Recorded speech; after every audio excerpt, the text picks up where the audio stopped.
5, 4, 3, 2, 1, go!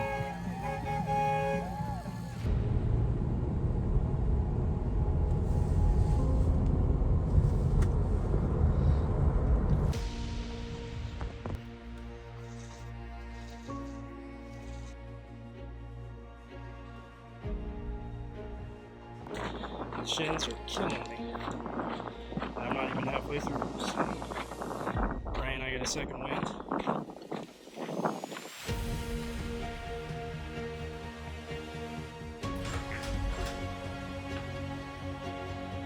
All right, y'all, let's do the Jericho Gap 5K, 10K race.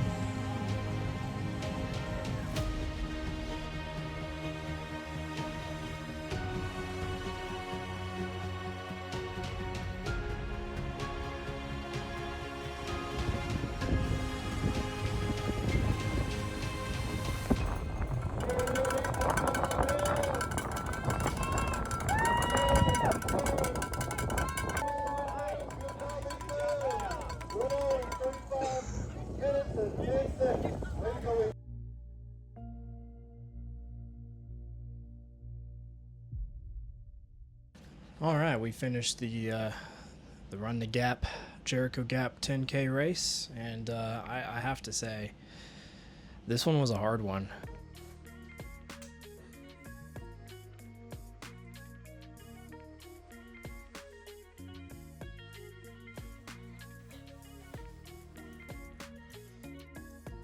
There was no motivation to choose this race other than it was kind of close by, Texas Panhandle area. I live here in West Texas, and so it was just near. And it was supposed to be a trail course, but it didn't really seem like a trail course, to be honest with you. And it seemed pretty fun, pretty exciting. Lots of history in that area. It's right on Route 66. It's actually the original Route 66. If you didn't know, they did change the original Route 66 from what it was to what it is now. So I ran the original. Blair and Blanca were fantastic coordinators. They did a phenomenal job setting this thing up, and I actually got to talking to them a little bit afterwards, and they were awesome people, awesome coordinators. Highly suggest if you're in the Amarillo area or in the Lubbock area, West Texas Panhandle region, definitely next year check that one out. Jericho Run the Gap race.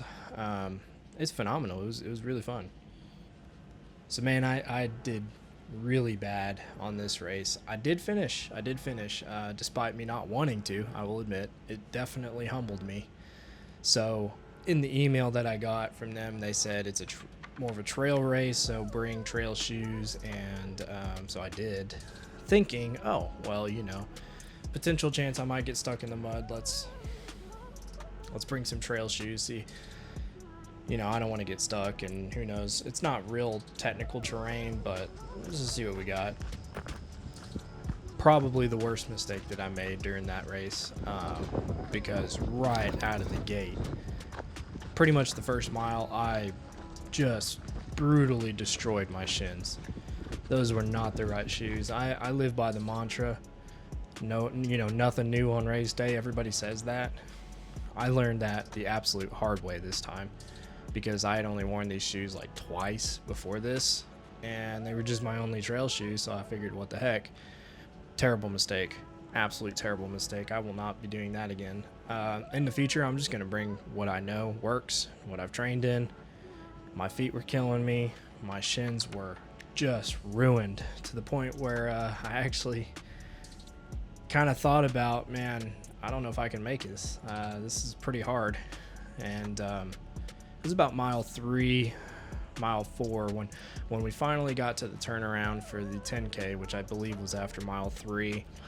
I got a little bit of a second wind and decided to push through and just keep going. Made it through mile 3. Working on about halfway through mile 3 now, and shins are feeling a little better. A lot of that first half of the course is downhill, so that saved my shins a bit. Still the complete wrong shoes, and that's killing me right now.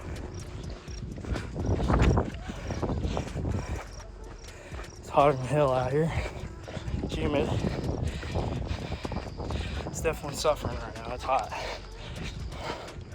And decided to start my run walk intervals. I walked the first half from miles 1 through 3, try and save my legs, keep them fresh. So we're gonna hit 4, 5, 6, which is mostly uphill, which sucks. Feeling a little better now. I go through the halfway point, but still kind of just ready to be done with this. So I'm gonna put in a terrible score on the board since I jacked myself up first thing right out of the gate. But you know what? May not win, but you always gotta finish. And that's my goal. So I'll check in on the next few miles and we'll see how it goes. But I had to walk 90% of that race. I ran a few parts. I really wanted to run pretty much majority of it, but it just did not happen. I ruined my shins and I'm suffering for it for sure. I put some Tiger's Balm on the right shin, and there's a little bit of swelling and things like that. So it's a minor injury right now, but I'm going to do everything I can to keep it minor. So I didn't obviously win anything, but this is definitely, it wasn't an easy race. Wasn't at all a trail race in my opinion. It was just a bunch of dirt roads and paved roads, and that was easy. I mean, I could have ran that in my Hocus, but you know, you don't always know. You can only prepare for so much before you get there and you realize that it's not as bad as you thought.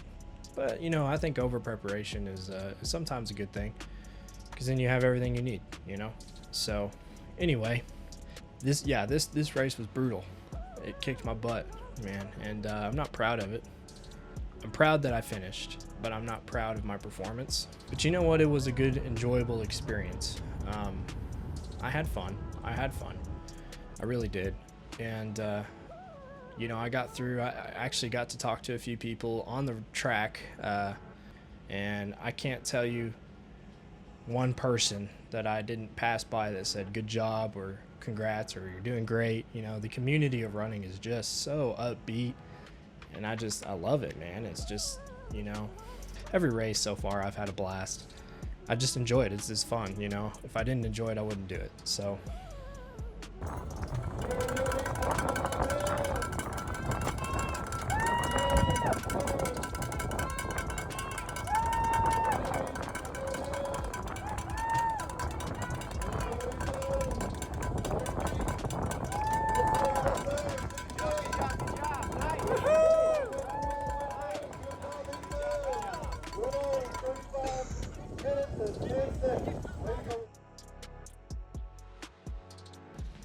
So we wrapped up, and I got the finisher medal, which, you know, I guess I earned that for finishing, but I'm just not proud of how things went, and there's things that I'm going to change in the future.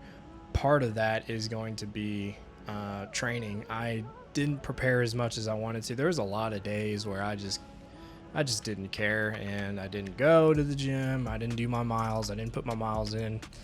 The reality of it is that's going to happen, but man, I gotta do a better job for this next upcoming race, because I can't have another bad race like that.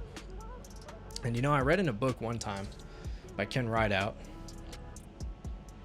He specified it as a marathon thing, but he said that you don't know how it's gonna go until you're there doing it. You could have a really good race, or you could have the worst race of your life, and you really don't know.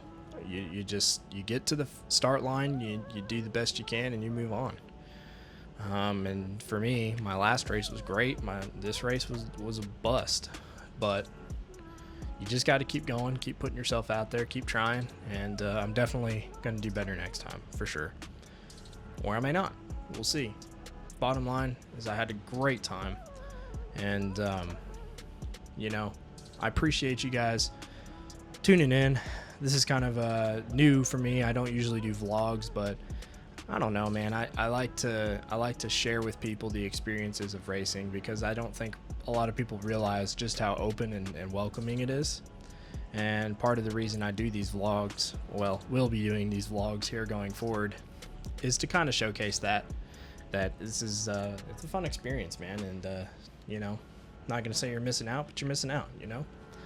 And so if you enjoy this type of content, you know, just keep following along on my journey. I try to post as much as possible. I've been kind of silent here lately. It's been a busy couple of months, work and just life, you know. I don't devote, this is really a side gig for me, so I don't devote my entire life to this, but I give it as much as I can.